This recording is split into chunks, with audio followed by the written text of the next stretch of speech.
Continuemos a louvar e a exaltar o nome do nosso Deus com a leitura do capítulo 2 de Filipenses. Aleluia. Aleluia. E no final, levantemos ao Senhor nossos clamores. Todos juntos, Filipenses 2.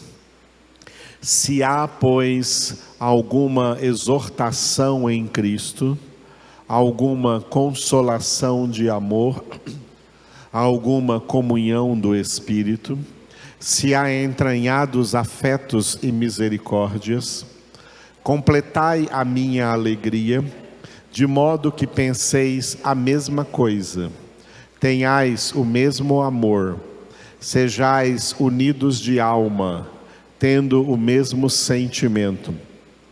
Nada façais por partidarismo ou vanglória, mas por humildade, considerando cada um os outros superiores a si mesmo. Não tenha cada um em vista o que é propriamente seu, senão também cada qual o que é dos outros. Tende em vós o mesmo sentimento que houve também em Cristo Jesus, pois ele, subsistindo em forma de Deus, não julgou como usurpação o ser igual a Deus, antes a si mesmo se esvaziou, assumindo a forma de servo, tornando-se em semelhança de homens, e reconhecido em figura humana, a si mesmo se humilhou, tornando-se obediente até a morte e morte de cruz. Pelo que também Deus o exaltou sobremaneira e lhe deu o nome que está acima de todo nome, para que ao nome de Jesus se dobre todo joelho nos céus, na terra e debaixo da terra, e toda língua confesse que Jesus Cristo é Senhor, para a glória de Deus Pai. Assim, pois, amados meus, como sempre obedecestes, não só na minha presença, porém, muito mais agora, na minha ausência, desenvolvei a vossa salvação com temor e tremor, porque Deus é quem efetua em vós tanto o querer como o realizar, segundo a sua boa vontade.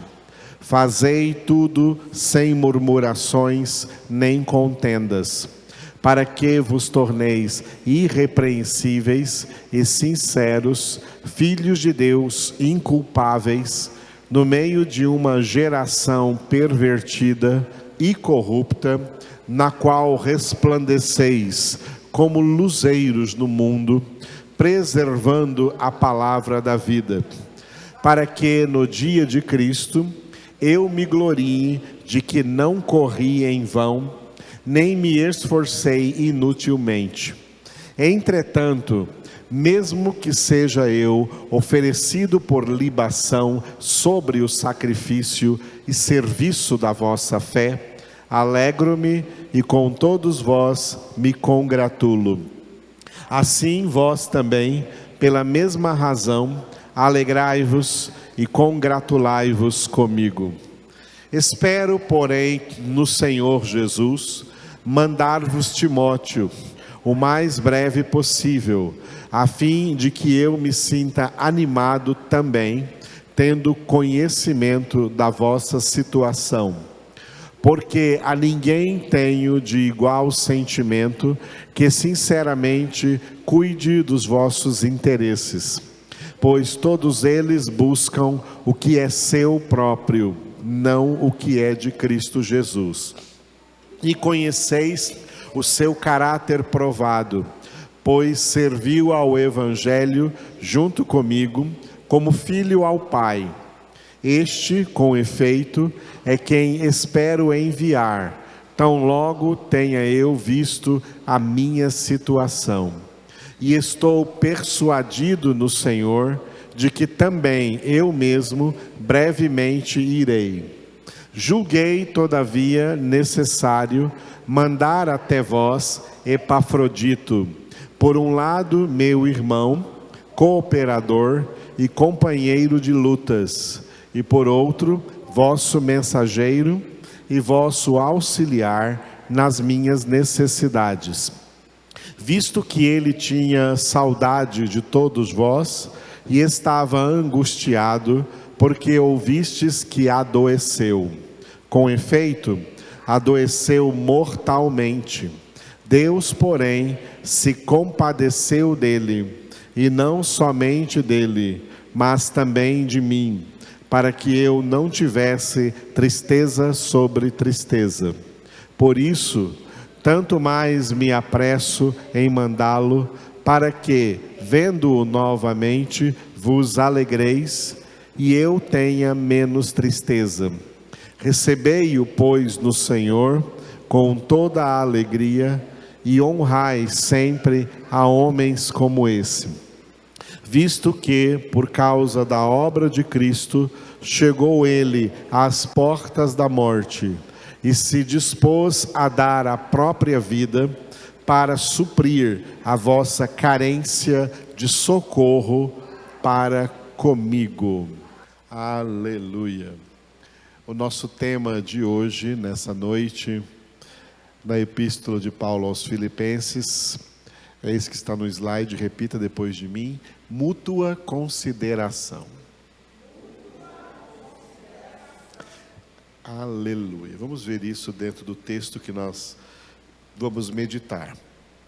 Nós entramos na semana passada, quarta-feira passada, nesse texto do capítulo 2, que vai do versículo 2 ao versículo 4, cujo título é, diga, unidade. Aleluia. Amados, olha, a unidade do corpo de Cristo é inquebrantável.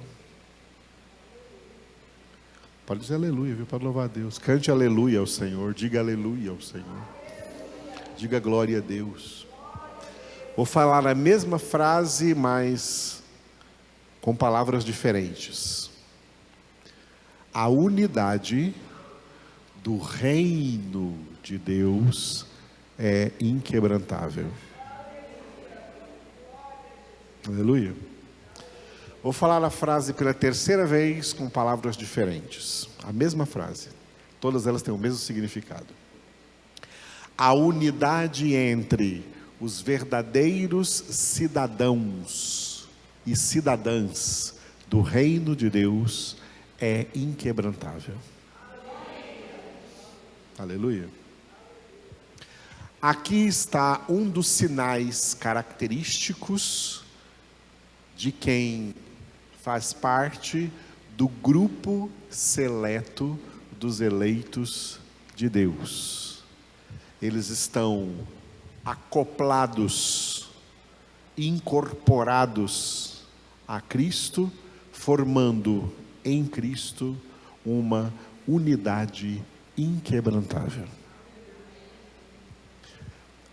O que nós assistimos no mundo é uma humanidade dividida em diversos, uma diversidade de sentidos. E a gente vê também essas divisões em todos os âmbitos religiosos. Por isso é que eu tenho ensinado para vocês uma coisa, na qual até mesmo muitos homens de Deus do passado, muitos pregadores bons do passado, não pensaram nisso e erraram. Eu tenho ensinado para vocês que religião não é de Deus. Religião não é de Deus. Religião é para os muitos chamados. Os muitos chamados são religiosos, porque os muitos chamados nunca são transformados em homens espirituais. Eles são homens carnais. Eles são crentes carnais. E os outros que não são convertidos são homens naturais. tá? O meio, as ações, as relações, as atividades que ocorrem entre os homens naturais e os crentes carnais, muito chamados, são impregnadas de divisões, partidos, facções, degladiações, onde um fica contra o outro, um fica odiando o outro, um fica levantando tranqueiras contra o outro. Essa coisa facciosa, essa coisa de divisão, simplesmente não existe no caráter daqueles que o Pai escolheu em Cristo antes da fundação do mundo para serem santos e irrepreensíveis diante dele. Esses poucos escolhidos, que Jesus chamou de poucos escolhidos, Mateus 22:14, muitos são chamados, porém poucos escolhidos. Os poucos escolhidos, apesar de estarem espalhados no mundo e, portanto, na maioria separados uns dos outros, um aqui, outro acolá, esses poucos escolhidos formam uma unidade espiritual inquebrantável em Cristo Jesus. O corpo de Cristo foi ameaçado ser dividido quando os soldados romanos chegaram com cacetetes para quebrar as pernas dele lá na cruz. Esse era um ato de, digamos assim, misericórdia para quem estava crucificado, porque geralmente a morte de cruz era uma morte que demorava a acontecer. A pessoa crucificada ficava lá crucificada muito tempo até ela morrer, passava dias crucificado, com a sua vida se esvaindo aos poucos. E quando os algozes, aqueles que condenavam, que estavam aplicando a pena de morte, queriam adiantar essa morte, não dava para esperar mais, e no caso da crucificação de Jesus, os judeus pediram que acontecesse logo, porque logo chegaria o sábado. Jesus foi morto mesmo numa sexta-feira, e o sábado seria o Shabat. Então, para não estragar o Shabat, o dia de descanso dos judeus, com certeza os judeus falaram, vamos acabar logo com isso daí. Então eles foram com cacetetes para quebrar as pernas, e nesse ato de quebrar as pernas, o crucificado, diante dessa dor, ele morreria, acabaria de morrer, tá? Então isso aconteceu com os dois ladrões que estavam ao lado de Jesus, à direita e à esquerda. Eles ainda estavam vivos e morreram pelo ato das suas pernas, o osso das suas pernas serem quebrados violentamente por aquela cacetada. Mas quando eles chegaram para fazer o mesmo em Jesus, não foi necessário, porque Jesus já estava morto, já havia morrido. E aí o Evangelho diz que foi assim que se cumpriu a profecia, que nenhum dos seus ossos será quebrado. A quebra de um osso seria um sinal de divisão no corpo de Cristo. Um osso quebrado é um osso dividido em duas partes. Um osso dividido. O fato de nenhum dos ossos de Jesus ter sido quebrado significa que não há divisão no seu corpo. O corpo de Cristo, que é, amados, o corpo de Cristo não é tudo que se chama de igreja na face da terra. Muito menos igreja católica e também não igreja ou sistema dentro do sistema denominacional protestante. Igreja essa, igreja aquela. Não, isso não é o corpo de Cristo. O corpo de Cristo é exclusivamente formado por membros eleitos. Só os eleitos de Deus, só os poucos escolhidos, na verdade, eles são corpo de Cristo. Os muitos chamados não são corpo de Cristo.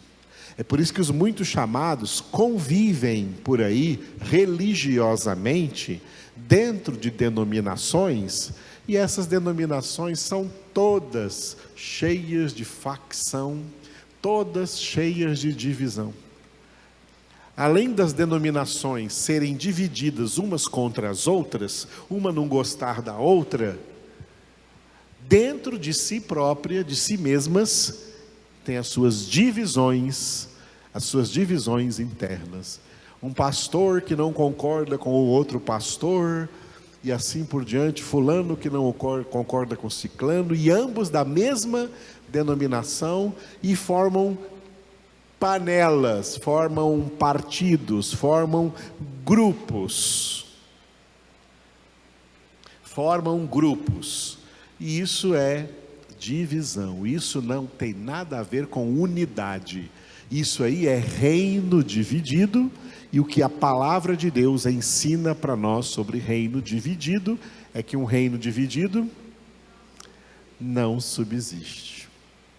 O reino de Deus não é dividido, o corpo de Cristo não é dividido, na igreja eleita de Cristo não há divisão, todos os membros e órgãos do corpo concordam com a cabeça e trabalham juntos como uma engrenagem orgânica espiritual indivisível. Não se divide o corpo de Cristo. Não há divisão no corpo de Cristo. Por isso que a Bíblia orienta aos eleitos a evitar pessoas facciosas, pessoas que querem causar divisões, que querem ameaçar o corpo de Cristo de divisões, que querem ameaçar o reino de Deus de divisões. A Bíblia nos orienta a evitar essas pessoas. Tito, capítulo 3, está essa ordem. E outros textos também. Glória a Deus.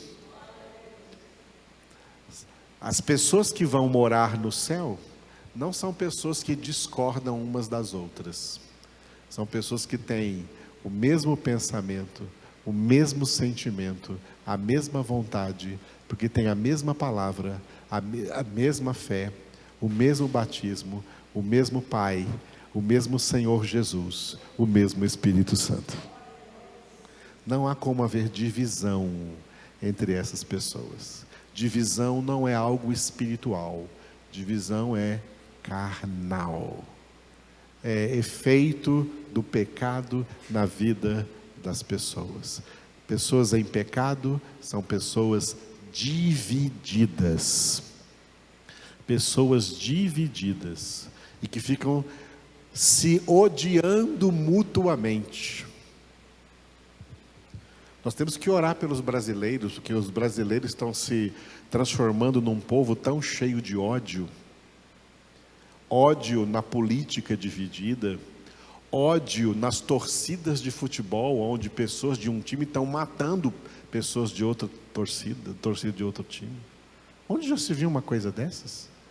Isso é o reino do inimigo, o império das trevas. E um dos significados da palavra grega diabolos, que vem para o português como diabo, o significado literal é acusador, acusador. Os acusadores são causadores de divisão, porque a palavra diabolos, do grego, também significa em português divisão. Causador de divisões. Causador de divisões. Qual foi a primeira ação de Satanás na humanidade? Adão e Eva, é o primeiro casal de seres humanos, foram os primeiros 2 seres humanos que foram criados em estado de união com Deus. A primeira ação do diabo foi conseguir fazer com que eles se dividissem. Houve uma divisão entre Deus e o homem. A divisão entre Deus e o homem se chama pecado. Eles pecaram, perdendo assim a união com Deus. E se tornando antagonistas a Deus, se tornando de outro partido diferente de Deus, se tornando anti-Deus, se tornando anticristos, e assim todos pecaram, e destituídos foram da glória de Deus, carecem da glória de Deus, se tornaram, ao invés de amigos, amigos são unidos a Deus, se tornaram inimigos de Deus. Toda pessoa não convertida é inimiga de Deus, porque não faz parte do seu reino, não faz parte do corpo de Cristo, é inimigo, não tem unidade. Os verdadeiros eleitos de Deus têm essa característica: eles amam a unidade, eles preservam a unidade, eles mantêm a unidade. Quem mantém a unidade, isso aqui é um sinal, viu, irmãos? É um termômetro que você pode conhecer. Quem mantém a unidade, quem trabalha para manter a unidade, quem demonstra ser alguém que quer manter a unidade, demonstra que é alguém de Deus. Alguém dividindo, trabalhando contra a unidade, demonstra ser alguém que não é de Deus. Tem diabolos nele, tem divisão nessa pessoa.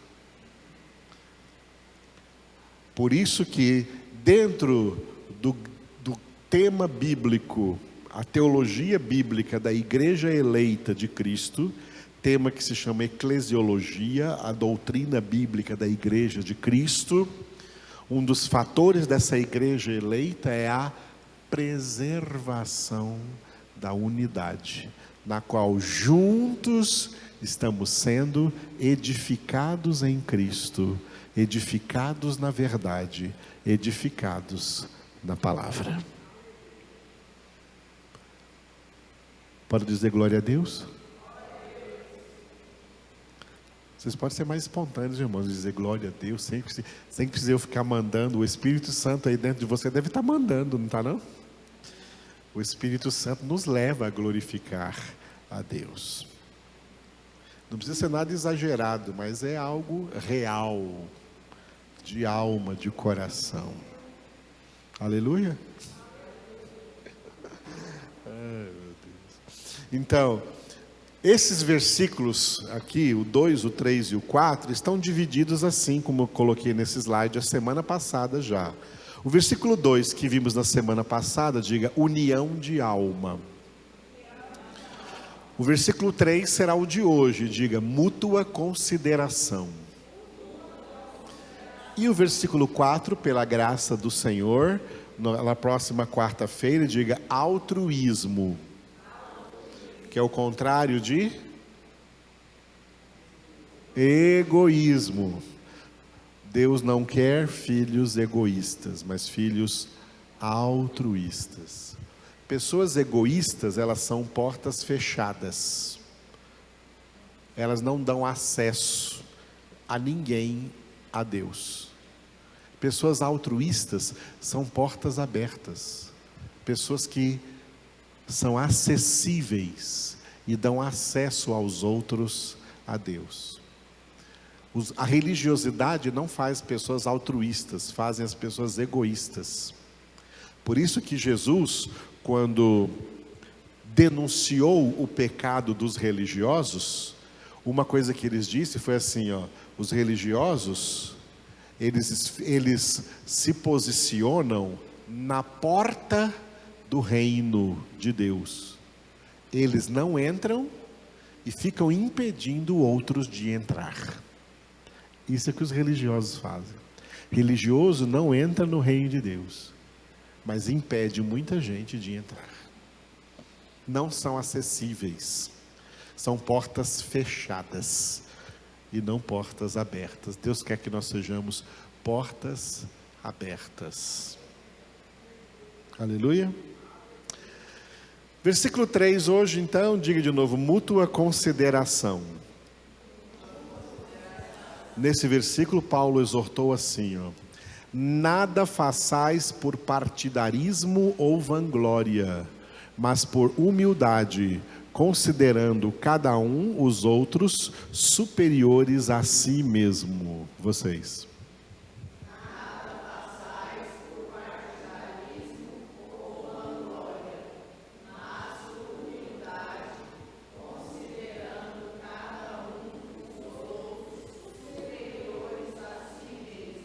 Aleluia. Bom, eu sublinhei ali, repita só o que eu sublinhei, considerando os outros. Aleluia. O verbo considerar é um verbo bastante repetido e de muito significado nas duas línguas bíblicas, no hebraico do Antigo Testamento e no grego do Novo Testamento. Considerar significa assim, ó, prestar bastante atenção, estar atento a alguma coisa ou a alguém. O verbo considerar significa isso. Ter como alvo aquelas coisas que é da sua responsabilidade cuidar delas. Aquelas coisas que você acha que não devem estar debaixo do seu cuidado, são coisas ou até pessoas que você não leva em consideração. Levar em consideração alguém é ter esse alguém como alvo da sua atenção, do seu cuidado, do seu amor e assim por diante. Isso é consideração, tá? Muito bem, nós vamos ver o versículo como um todo. Começa com uma ordem negativa. Nada façais por duas coisas que Paulo coloca aí. Nada façais, primeiro, diga, nada façais por partidarismo.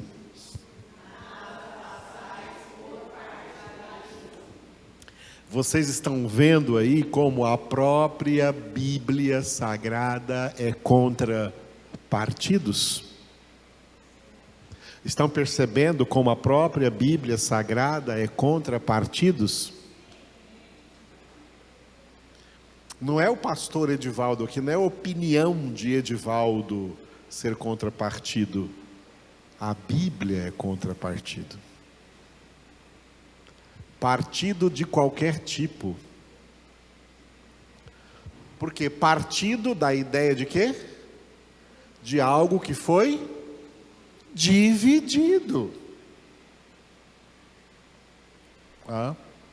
O único partido que nós devemos gostar é partir o bolo, partir o pão, repartir a comida, isso é bom. Não vai comer tudo, vamos repartir.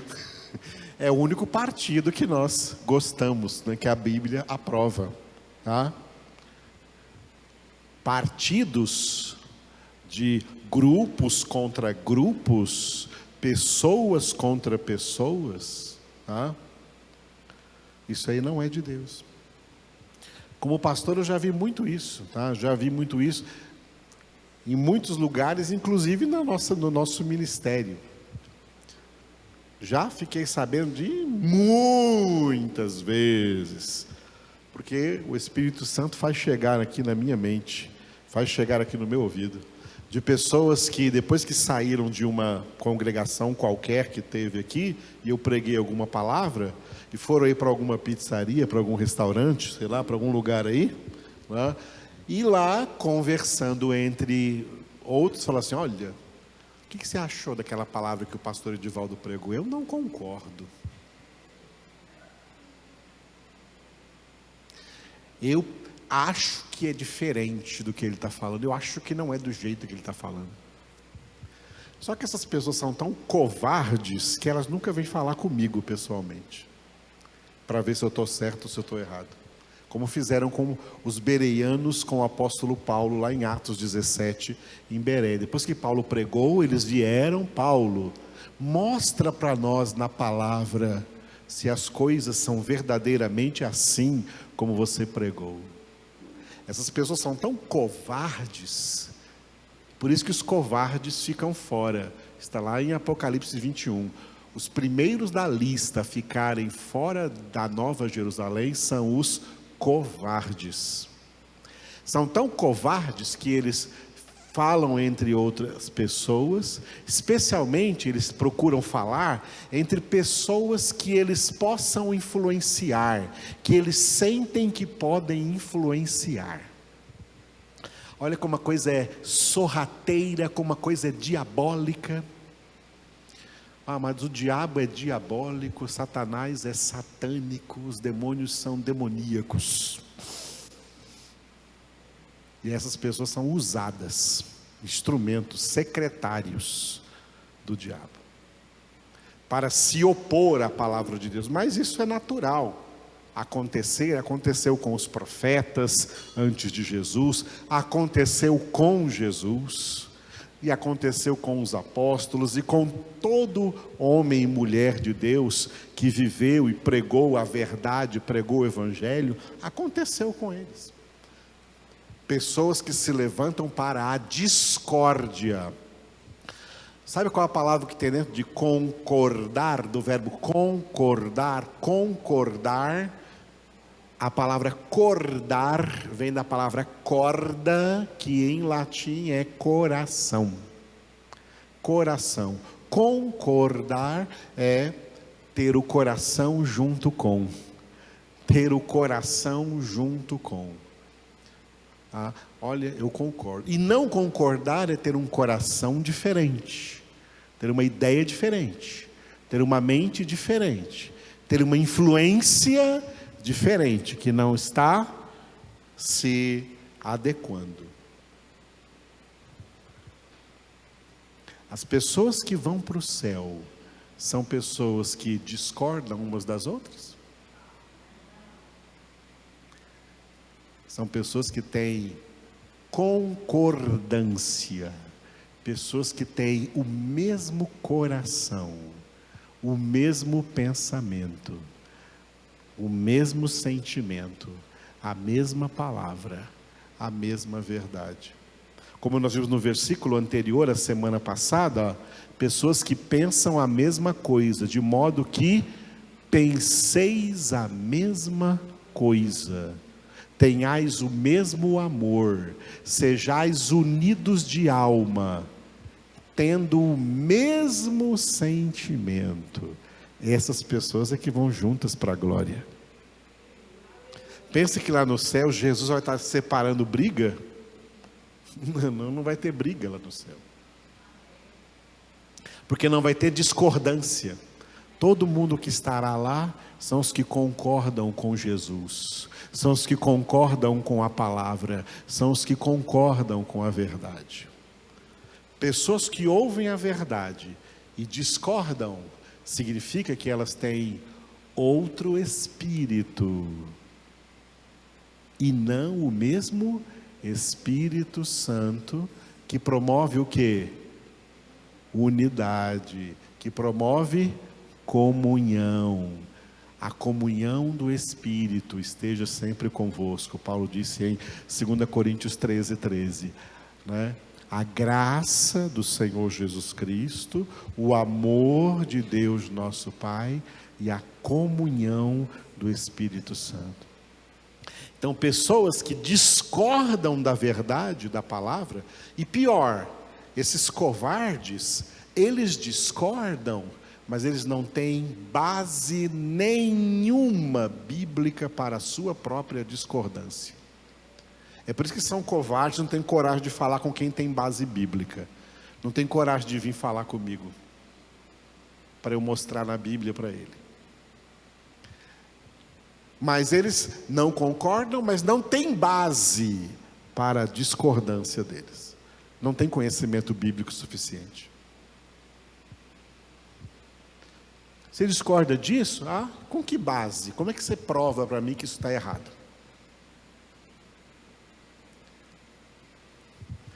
se algum de vocês provar para mim que alguma coisa que eu preguei aqui está errada, me provar na palavra, eu vou falar aqui publicamente. Irmãos, eu falei uma coisa aqui, e o irmão ou a irmã fulana veio falar comigo que não era de acordo com a Bíblia, e me provou na Bíblia que não era, então eu quero retirar o que eu falei, porque estava errado. É isso que eu vou fazer.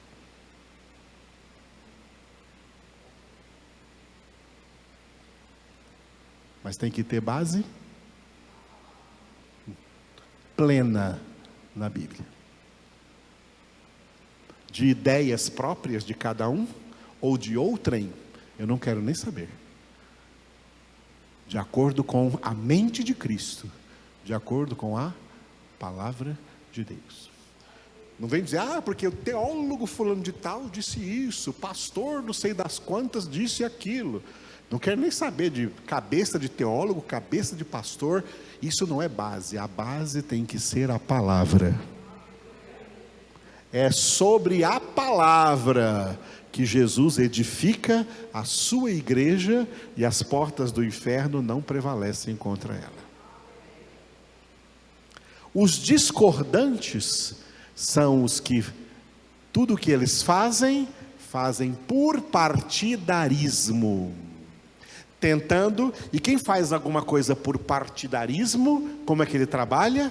Ele trabalha tentando aumentar o seu quórum, aumentar o número dos membros do seu partido. Eles abordam pessoas para ver se conseguem influenciá-las e trazê-las e arrastá-las para o seu partido e ficar contra o outro partido. Amados, que coisa horrorosa que é isso. E é por isso que Satanás é o príncipe deste mundo dividido. Por isso que o mundo inteiro jaz no maligno. Por isso o diabo é o príncipe desse mundo, como Jesus declarou. Porque é um mundo dividido.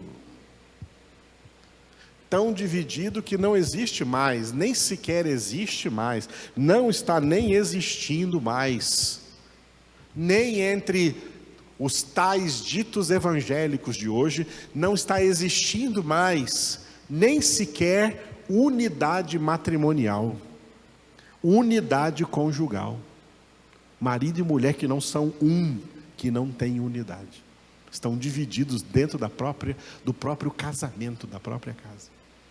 E por isso tanto casamento destruído, ou com divórcio ou sem divórcio. Por quê? Isso é espírito de divisão, diabolos, espírito de divisão. Ok, então a ordem, essa ordem aqui não é mais ordem de Paulo aos Filipenses, é ordem de Jesus para nós. Repita a ordem dele: nada façais por partidarismo. Segunda ordem negativa, ouça e repita: nada façais por vanglória. Amados, uma das consequências de um verdadeiro avivamento é que as pessoas que estão sendo avivadas por Deus, elas se humilham diante da poderosa mão de Deus. A virada do século 20 para o século 21, que foi também virada de milênio, do segundo para o terceiro milênio, produziu entre os crentes aí muitos falsos avivamentos. Como a gente sabe que esses avivamentos são falsos?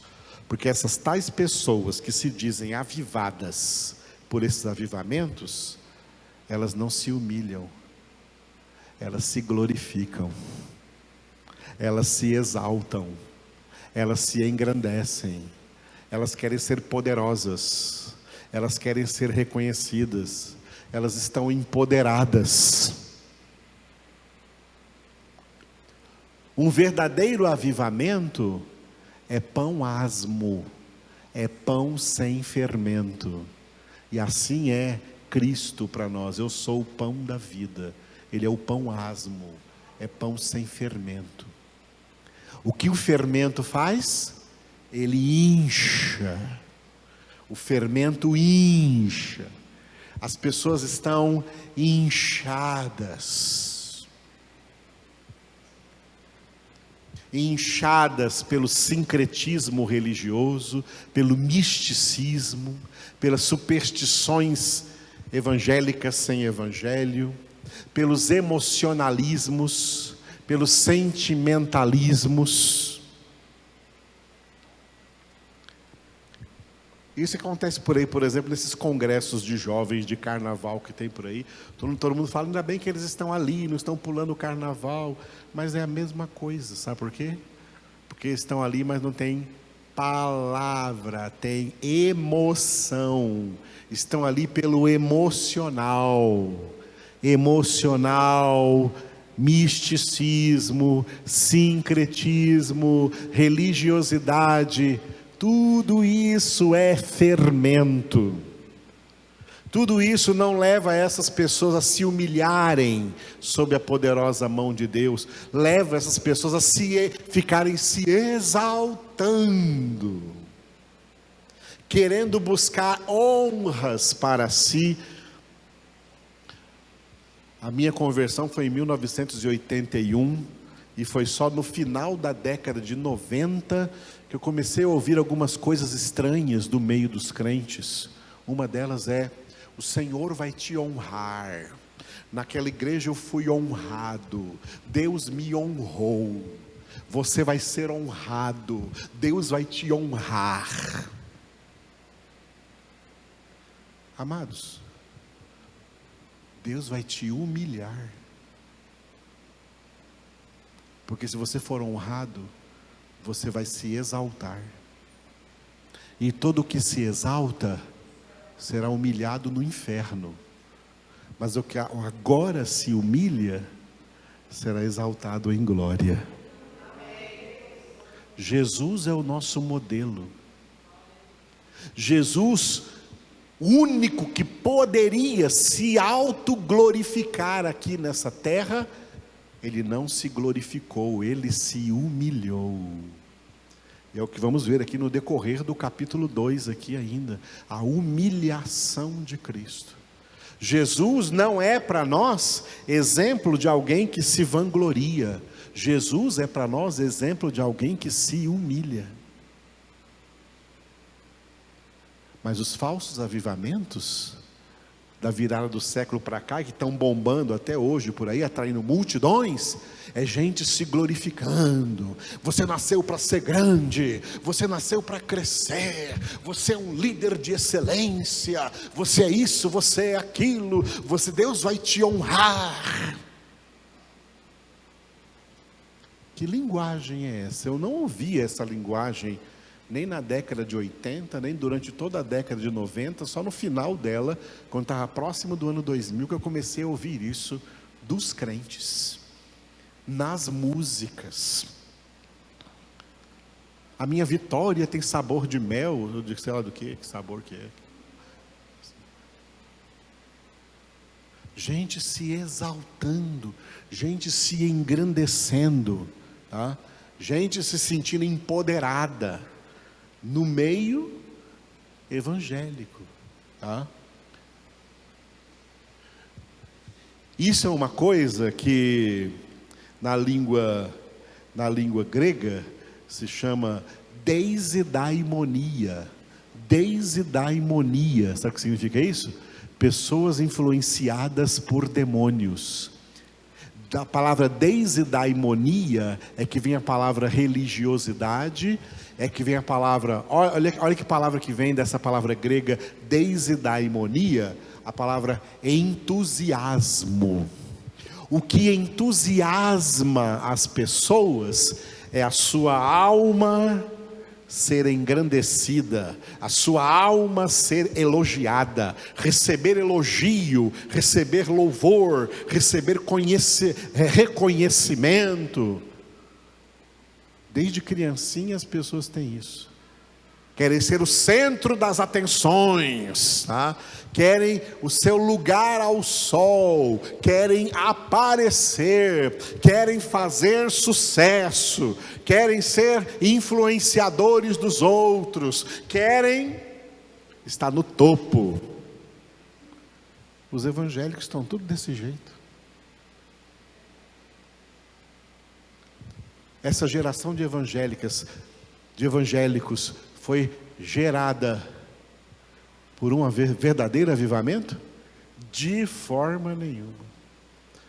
Um verdadeiro avivamento gera humildes, pessoas que aprendem com Jesus a serem mansos e humildes de coração. É exatamente o oposto. E esses falsos avivamentos fazem um tremendo sucesso, fazem grande ajuntamento de pessoas. Por quê? Porque todos os homens querem essa autoexaltação, porque eles estão buscando essa autoexaltação. E tem muitos que não encontram, e essa é a razão pela qual nunca houve tantos suicídios entre evangélicos como agora, com a novidade de suicídio de pastores. Egos inflamados, sabe? Muito fermento. Não tem mais pregadores, tem coaches. Não tem mais evangelizadores, tem influencers. Manipuladores. E um monte de gente amando ser manipuladas. Tudo glória vã. Glória vã. Ou diga, vanglória. Repita de novo, nada façais por vanglória. Dois mandamentos negativos. Agora, um mandamento positivo, né? Diga assim: tudo façais por humildade. Humildade. Nosso modelo, já falei. Jesus não é mestre? A principal lição que Jesus quer ensinar é humildade. Foi por isso que, agora, por humildade, Paulo substanciou. O que significa por humildade? Significa considerando cada um os outros superiores a si mesmo. Essa foi uma das lições mais difíceis que Jesus teve maior dificuldade de ensinar para os seus primeiros discípulos, para os seus apóstolos. Ainda já no final do seu ministério, Jesus ficou prestando atenção, observando os apóstolos e vendo que eles estavam lá discutindo entre si qual deles seria o maior. Quem seria o maior? Qual de nós vai ser o maior, hein? Aí Tiago e João se adiantaram, foram lá para Jesus: mestre, permita que eu e meu irmão nos sentemos um à tua direita, outro à tua esquerda. E os outros ficaram tudo com raiva deles. Outro escritor contou que ele mandou a mãe deles pedir, né? Pedido de mãe, Jesus não vai negar. Se uma mãe pedir, Jesus não vai negar. Não está escrito isso. Permita, Senhor, que esses meus dois filhos se sentem à tua direita, à tua esquerda. O que é isso que vocês estão pedindo para mim? Que tipo de pedido é esse? Quando Jesus disse: pedi e recebereis, estava implícito também o que mais tarde Tiago escreveu: pedis e não recebeis, porque pedis mal. O pedir e recebereis é pedir e recebereis dentro do centro da vontade de Deus, da sua palavra, e não dentro dos desejos, sonhos mirabolantes e egoístas das pessoas, de quem está pedindo.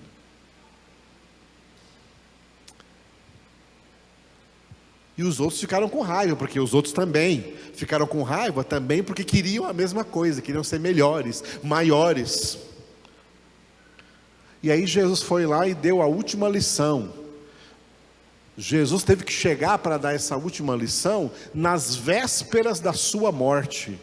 Ele morreu numa sexta-feira, foi numa quinta-feira que Jesus lavou os pés deles. João capítulo 13 é o único dos 4 evangelhos que traz essa passagem. De Jesus lavando os pés deles, porque era isso que um servo fazia. Sendo vosso mestre e Senhor, eu vos lavei os pés. Sabe para quê? Para que vocês aprendam que vocês são meus discípulos, para ser servos uns dos outros. Não querer que os outros sejam seus servos. Jesus disse: eu sou o Filho de Deus e não vim para ser servido, eu vim para servir e dar a minha vida em resgate por muitos. Eu vim para servir. Jesus é modelo de servo. Depois leia em casa Isaías 42, Deus Pai apresentando Jesus como seu servo, em Isaías 42. O Eved em hebraico, o doulos em grego, o servo de Deus, o servo do Pai. Jesus veio à terra como um servo. As pessoas não querem ser servas, elas querem ser servidas. Servidos por Deus e servidos pelos homens, mas nada de servir. Elas não querem serviço, elas querem honra. Tem gente que quer ser pastor, não pelo serviço, não sabe nem o que é o serviço pastoral, mas porque é assim que ele vai se sentir honrado dentro da igreja e se sentir maior do que os outros que não têm o mesmo título dele. Ah, eu fui honrado, recebi o título de pastor, você ainda não? Quanto tempo você tem de igreja? Devia ser, não? Ah, mas que carnalidade que isso virou, sabe? Que coisa carnal que isso virou. E Jesus sabe muito bem, né, porque eu já converso muito com Jesus. Eu já falei para ele: Senhor, eu olho para esses pastores de hoje, olho para esses evangélicos de hoje, e eu não quero ser pastor nem evangélico igual a eles. Que horror! Horripilante. Mas a maioria não vê isso. A maioria acha bom, que maravilha, é coisa de Deus. Como o diabo se disfarça de Deus, como o maligno se disfarça de Cristo, como existem falsas unções falsificando a verdadeira unção do Espírito de Deus, que é nos munir da palavra de Deus, gravando, imprimindo essa palavra em nossas mentes, sendo o Espírito da verdade que nos guia a toda a verdade. Essas pessoas não consideram ninguém, elas consideram a si mesmas. A si mesmas. A humildade nos leva a considerar os outros.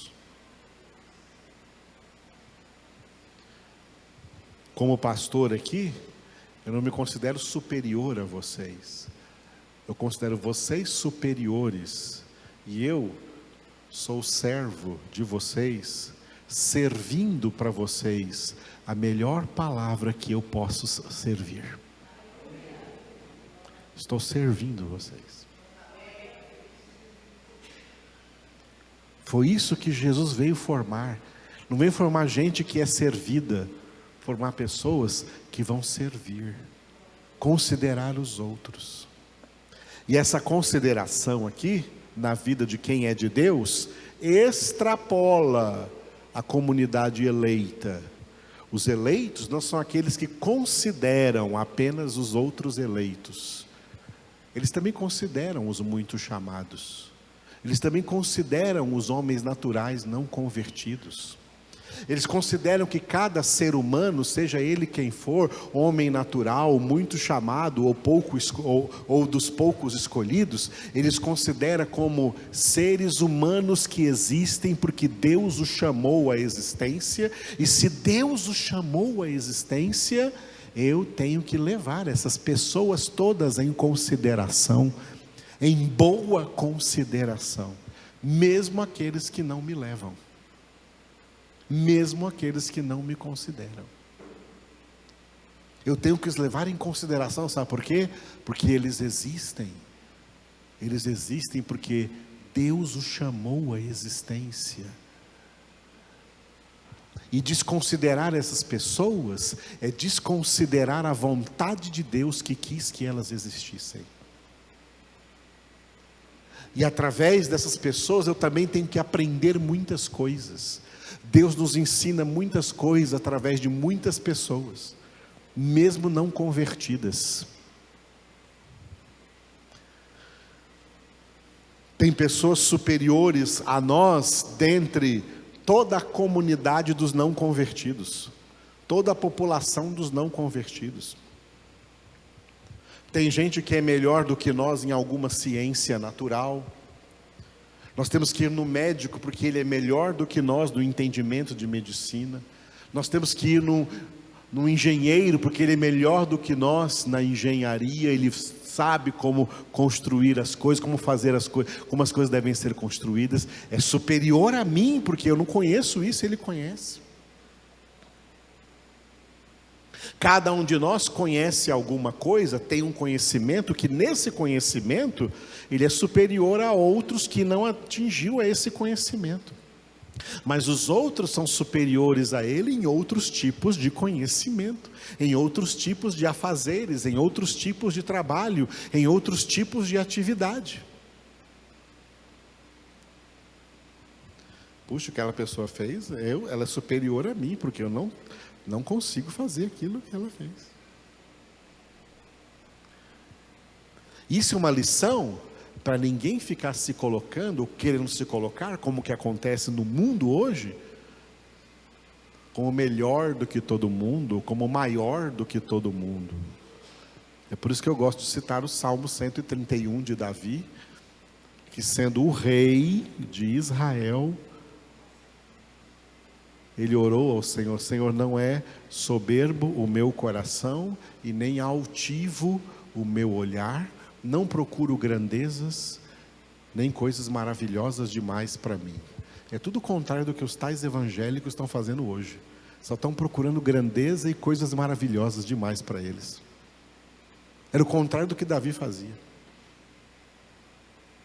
Ao contrário, eu fiz calar e sossegar a minha alma. A alma decaída, ela quer essas grandezas. E a santificação é fazer calar e sossegar a alma para esperar somente em Deus. Somente no Senhor.